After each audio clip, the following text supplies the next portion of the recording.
परीक्षित ने पूछा, महाराज पूतना जैसी राक्षसी के दग्ध होने पर तो दुर्गंध आनी चाहिए, ये सुगंध कहां से आ गई?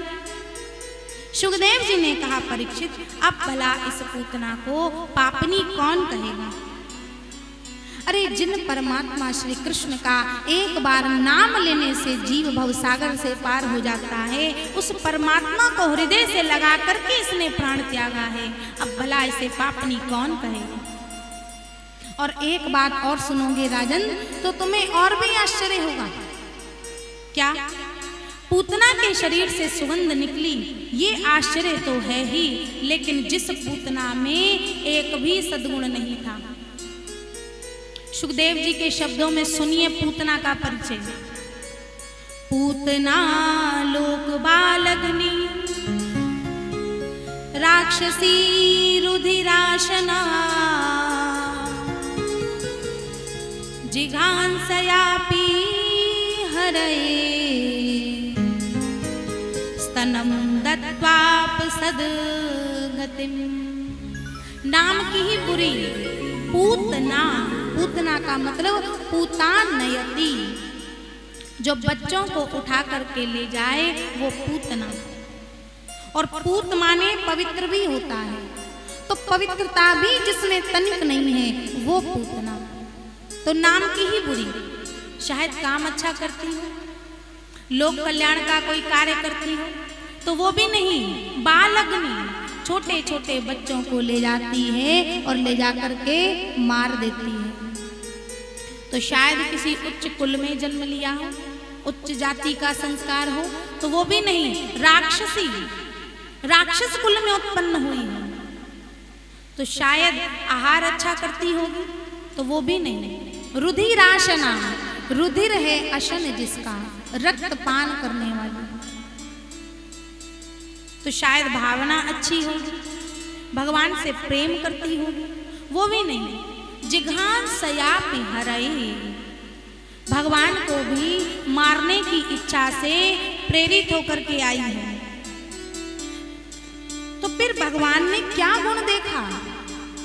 बोले स्तनम दत्वाप सद्गतिम, न जाने कौन से गुण पर दया निधि रीझ जाते हैं, यही सब ग्रंथ कहते हैं, यही सब भक्त गाते हैं। जिस पूतना में एक भी सद्गुण नहीं था, पर भगवान को जब कृपा करनी है तो कोई ना कोई बहाना ढूंढ लेते हैं। जैसे क्रोधी के स्वभाव में क्रोध ही होता है, बात बात पर वो क्रोध करता है, ये मुझे देख करके हंसा के, इसने मुझे देख करके मुंह क्यों बना लिया, बात बात पर वो क्रोध करता है। ऐसे ही भगवान का स्वरूप ही कृपामय है, भगवान कृपा करते हैं, बहाना कुछ भी ढूंढ लेते हैं। तो भगवान ने सोचा कि बुरी भली जैसी भी सही, पर काम तो इसने मेरी मैया यशोदा जैसा ही किया है।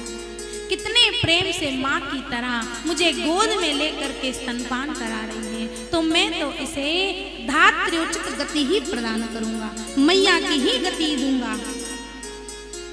भला ऐसा कौन अभागा होगा जो ऐसे कृपालु दयालु की शरण ग्रहण न करे। जिस पूतना में एक भी सद्गुण नहीं था, भगवान ने उसे मैया यशोदा के समान गति दे दी।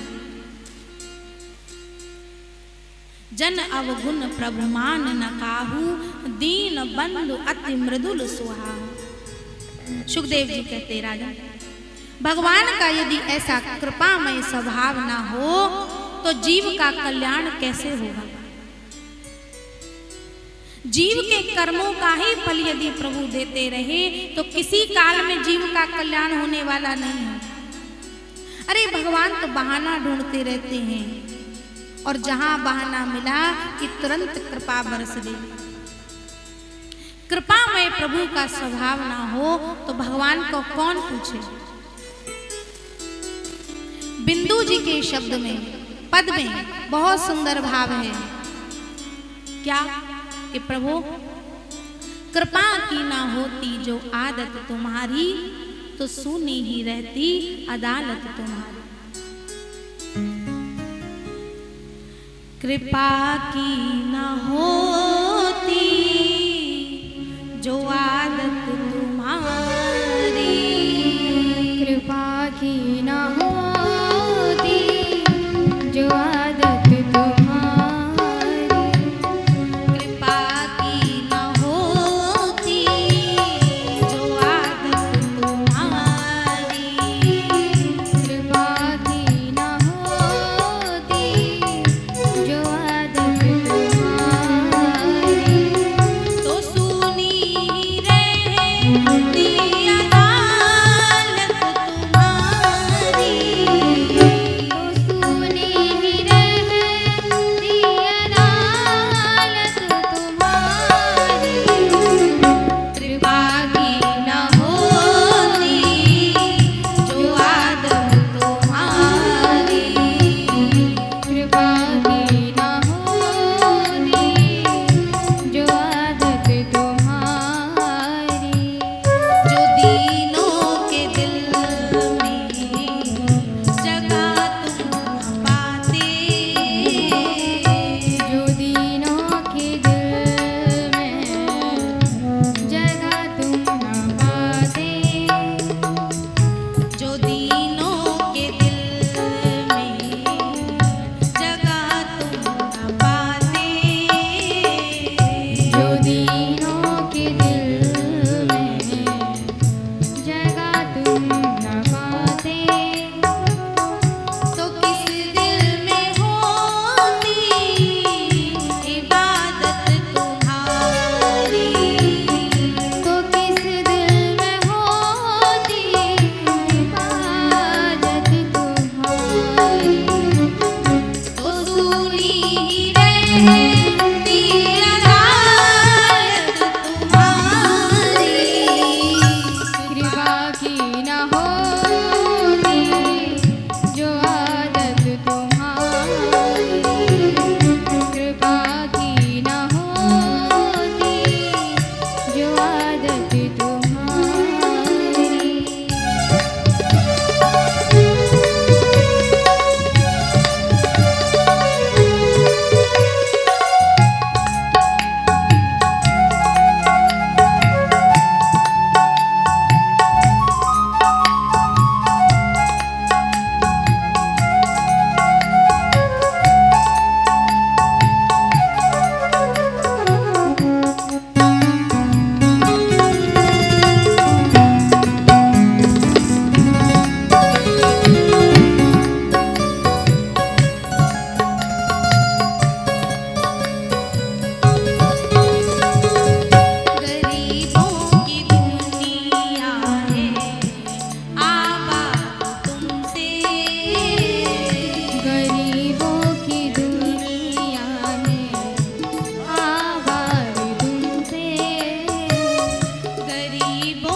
पूतना जैसी राक्षसी में दोष दर्शन ना कर सके, वो भला अपने प्रणत भक्तों में, अपने शरणागत भक्तों में दोष कैसे देख सकते हैं। य एतत् पूतना मोक्षम कृष्णस्यार्भकमद्भुतं शृणुयात् श्रद्धया मर्त्यो गोविंदे लभते रतिम। जो भी पूतना मोक्ष की कथा प्रेम से वर्णन अथवा श्रवण करता है, उसके हृदय में भगवान के प्रति प्रेम जागृत होता है, भगवान के चरण कमलों में उसका प्रेम होता है। प्रेम से कहिए जय श्री कृष्ण। यशोदा मैया तो नित्य उत्सव मनाती है, किसी न किसी बहाने, अरे आज बुधवार है या वार में ही तो मेरे लाला को जन्म भयो, मैं आज उत्सव मनाऊं। आज रोहिणी नक्षत्र है या नक्षत्र में ही तो मेरे लाला को जन्म भयो, मैं आज उत्सव मनाऊंगी। तो एक दिन मैया यशोदा ने कन्हैया का बहुत सुंदर श्रृंगार किया और लाला को पालने में सुला दिया। अब लेटे ही लेटे अचानक भगवान करवट बदल लिए और मैया ने जो ही देखा खुशी में उछल पड़ी, अरे मेरो लाला तो आज तनिक बड़ो है गयो, यानी अपने आप ही करवट बदल ली, मैं उत्सव मनाऊंगी। मैया ने पूरे ब्रज में बिलौआ भेजा, गोपियां दौड़ी दौड़ी आई, मैया लाला के करवट बदलने की बधाई होए। मैया ने कहा आओ आओ बहन, तुम सबन को भी खूब बधाई होए, पर देख ज्यादा हल्ला मत मचाओ, लाला हवाली सोयो है, जग जाएगो तो रोएगो, कच्ची नींद ना जग जाए। गोपियों ने कहा मैया जब तो कुछ छोरा ही समानो है तो हमें काय को बुलायो है, अरे हम आई हैं तो ने गावेंगी बजावेंगी, शोर तो मचेगा ही। मैया ने कहा बहन तो एक मिनट रुक जा। मैया ने क्या किया, लाला का सोते सोते पालना उठाया और थोड़ी ही दूर बाहर आंगन में बैलगाड़ी के नीचे लटका दिया और आंगन के जितने माट मटका थे सब गाड़ी के ऊपर रख दिया और बोली बहन, मैया ने पूरा आंगन खाली कर दिया और बोली बहन अब तुम प्रेम से गाओ बजाओ, अब कोई चिंता की बात नहीं। गोपियां सब गाने बजाने लगी। उसी समय भगवान की नींद खुली। भगवान ने नींद खुलते ही चारों ओर देखा, वाह, जिसके गीत गब रहे हैं वो बाहर गाड़ी के नीचे लटक रहे हैं। अरे वही हमारा ही उत्सव है तो हमें ही क्यों बाहर कर दो, हम भी अंदर चलते हैं। पर अब चलें कैसे, चलना तो अभी आता नहीं। तो एक ही उपाय है, क्या, बाला नाम रोदनम बलम, बच्चा रोए तो मैया ध्यान दे। भगवान ने उच्च स्वर में रोना प्रारंभ कर दिया, बड़ी जोर से भगवान रोए पर किसी ने आवाज नहीं सुनी। गोपियां सब गाने बजाने में मस्त, खूब हाथ पैर पटकारे भगवान ने। उसी समय कंस का भेजा एक शक्टासुर नाम का दैत्य आ गया जो लोमस ऋषि के शाप से शरीर विहीन हो चुका था और इसने आकर के अपने वजन से बैलगाड़ी को दबाना प्रारंभ किया और भगवान ने रोते रोते जो इसे देखा तो प्रसन्न हो गए, वाह बहुत ठीक समय पे मामा जी आए हैं। भगवान ने बहुत देर तक जब रोते रोते किसी ने भी भगवान की आवाज नहीं सुनी, भगवान ने एक जोर की लात मारी, गाड़ी तो आकाश में उड़ी चली चली और आते ही नीचे आते ही चकनाचूर हो गई। दूध दही के जितने माट मटका रखे थे सब धमाधम फूट गए और शक्टासुर भी गाड़ी के नीचे दब करके गोविंदाय नमो नमः। करवट बदलने के उत्सव में जितनी गोपियां आई थी, मैया सब दौड़ी दौड़ी आई। अरे आवाज कैसे आई, देखूं तो मेरो लाला का ना घबरा गयो, डरब गयो और देखा तो लाला पालने में दूर पड़े हैं। मैया ने तुरंत दौड़ करके लाला को गोद में ले लिया, परंतु फिर सोचने लगी कि आंधी चली ना आए, तूफान आयो ना आए, धरी धरी गाड़ी कैसे फूट गई। इतने में ही दो छोरा आए, मैया हम बतावें, हाँ हाँ बताओ। बोली मैया तुम सब गायवे बजायवे में लगी और हम सब छोरा बाहर खेल रहे, इतने में ही तेरे छोरा ने रोना प्रारंभ करो और जैसे ही मैंने सोची कन्हैया रो रो है या को मैया की गोद में दे आऊं, फिर बोली जैसी हम तेरे लाला के पास आए मैया, इतने में ही तेरे लाला ने एक जोर की लात गाड़ी में मारी कि गाड़ी तो आकाश में उड़ी चली गई। मैया ने कहा दारी के कहीं भांग पी के तो ना आए गए तुम सब। अरे मेरो नेक्सो लाला अभी अभी पैदा हुए की देर ना भई, यानी गाड़ी लात मारी और गाड़ी उड़ाए दे आकाश में, चलो भाग जाए यहाँ। अब मैया तो क्या माने, किसी ब्रजवासी ने उनकी बात नहीं मानी और छोरा सब सुगंध खा खा के परेशान। मैया तेरे सर की सुगंध खा रहे हैं, हमने अपनी आंखन से यही देखी। मैया ने सोचा ये किसी ग्रह आदि का उत्पात है। विद्वान ब्राह्मणों को बुला करके मैया ने ग्रह शांति का हवन पाठ आदि करवाया और दक्षिणा दे करके ब्राह्मणों को विदा कर दिया। पंडित जी बोले मैया तू चिंता मत कर, अरे तेरे लाला के ऊपर हमारो आशीर्वाद है, यहाँ पर कोई अलावला ना आ सके। अरे तेरो लाला तो स्वयं सबकी अलावला बन के आयो है। ब्राह्मण तो सब आशीर्वाद दे करके चले गए। इस प्रकार से भगवान ने शकट बंधन किया। प्रेम से बोलो जय श्री कृष्ण। अब एक दिन मैया लाला को खूब उछाल उछाल करके खिला रही, कन्हैया भी खूब किलकारी मार मार करके हंस रहे हैं।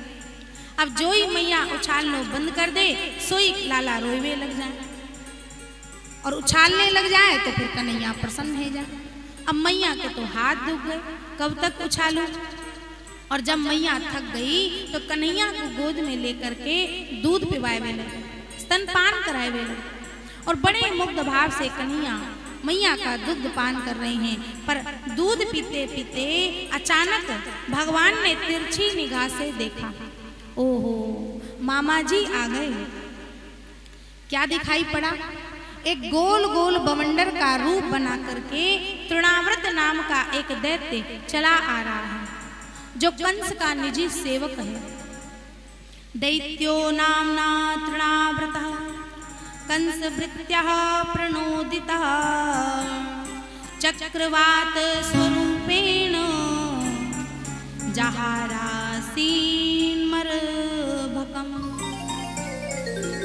भगवान तो मुस्कुराने लगे कि मैया तो ज्यादा देर तक उछाल ना सकी तो मामा जी ने ही हेलीकॉप्टर भेज दियो।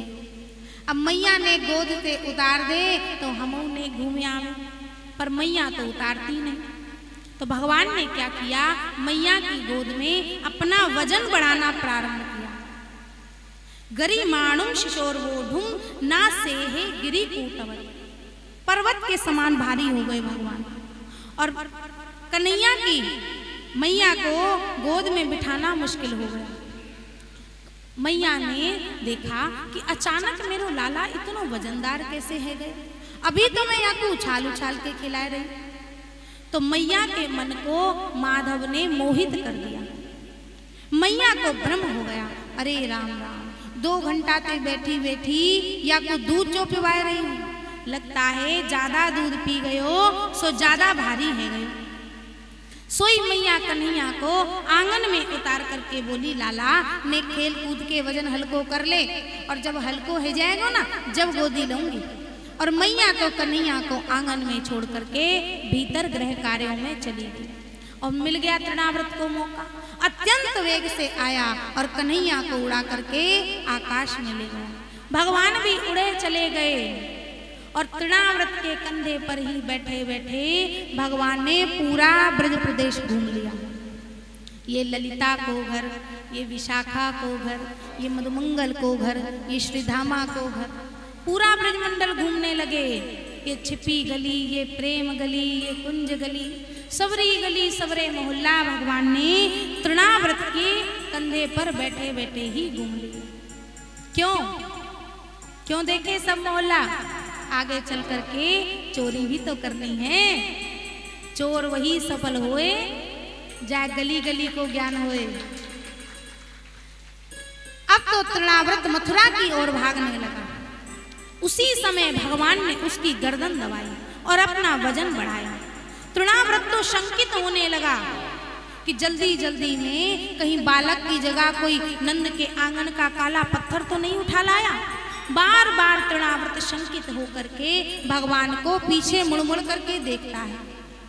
भगवान को तो हंसी आने लगी कि मेरे भक्त तो पत्थर में भी मुझे देखते हैं और ये मूर्ख मुझ में पत्थर देख रहा है, चलो इसका सिर पत्थर से ही पटूं। भगवान ने इतनी जोर से गर्दन दबाई कि छटपटाता हुआ आकर के पत्थर पर गिरा और गिरते ही गोविंदाय नमो नमः बोली नंद के लाला की।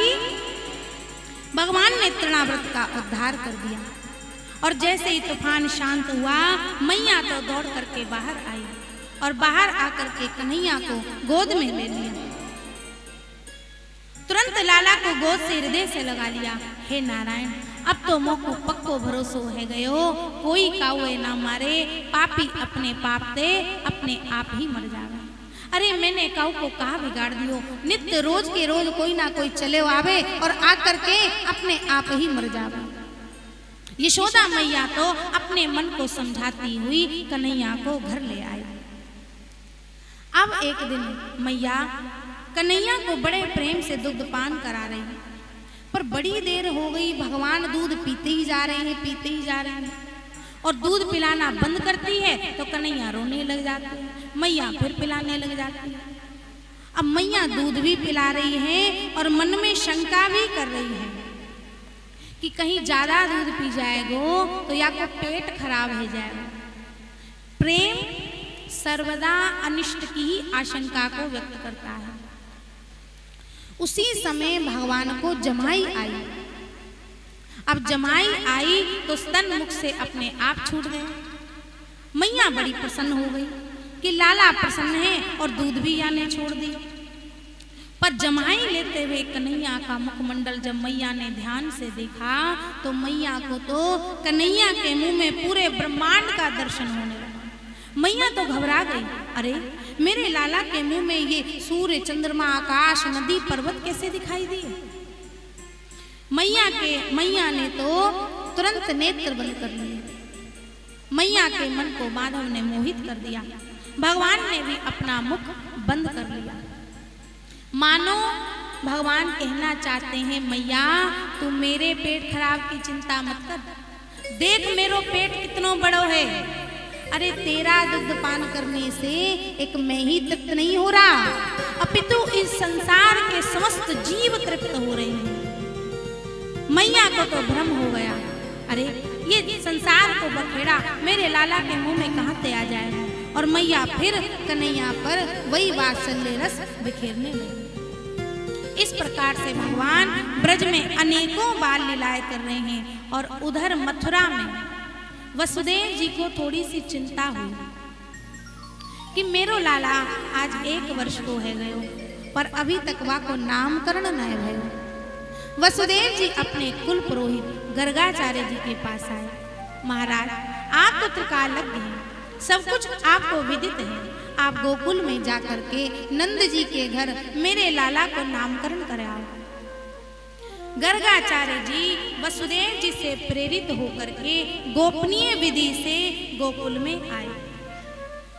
गर्गः पुरोहितो राजन यदूनां सुमहातपः व्रजं जगाम नंदस्य वसुदेव प्रणोदितः। जैसे गर्गाचार्य जी नंद भवन आए, नंद बाबा ने गर्गाचार्य जी का बहुत दिव्य स्वागत किया। नंद बाबा संत ब्राह्मणों के अनन्य भक्त हैं। नंद बाबा ने कहा, महाराज आपने बहुत कृपा करी, आज सहज पधार करके दर्शन दिए, पर किस कारण से आज आपका आगमन हुआ। कही कारण आगमन तुम्हारा, कहू सो कारक न लाव उबारा। गर्गाचार्य जी ने कहा, नंद जी मैं रोणी के लाला को नामकरण करने आया हूं। नंद बाबा को भी स्मरण आ गया कि मेरे लाला को भी अभी तक नामकरण न भयो।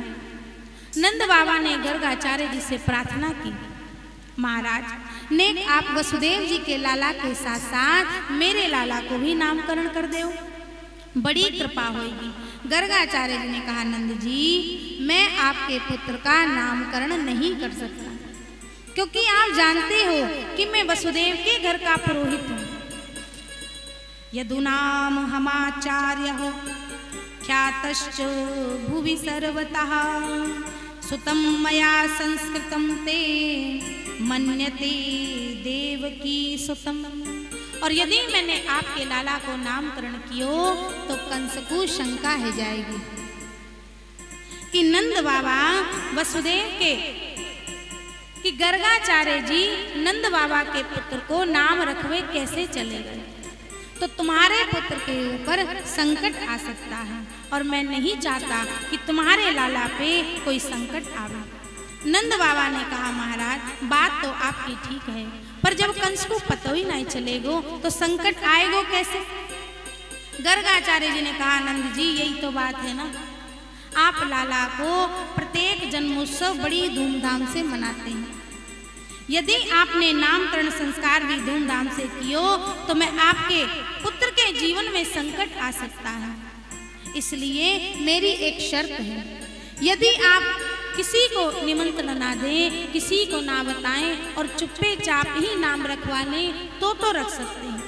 नंद बाबा ने कहा महाराज यदि यही बात है तो काऊ भैया को भी खबर ना पड़ेगी, आप तो चुपचाप गौशाला में बैठ जाओ, मैं लाला को लेके वहीं आ जाऊंगा और आप तो वहीं चुपचाप नाम धर के चले जाओ। गर्गाचार्य जी गौशाला में आसन लगा करके बैठ गए। नंद बाबा ने भीतर खबर करी, अरे मेहर बड़े सिद्ध बाबा आए हैं, हमारे घर में दो लाला हैं पर अभी तक काऊ को नाम करना है भाई, तुम जल्दी से लाला को लेकर के गौशाला में आ जाओ, आज नामकरण करवाएंगे।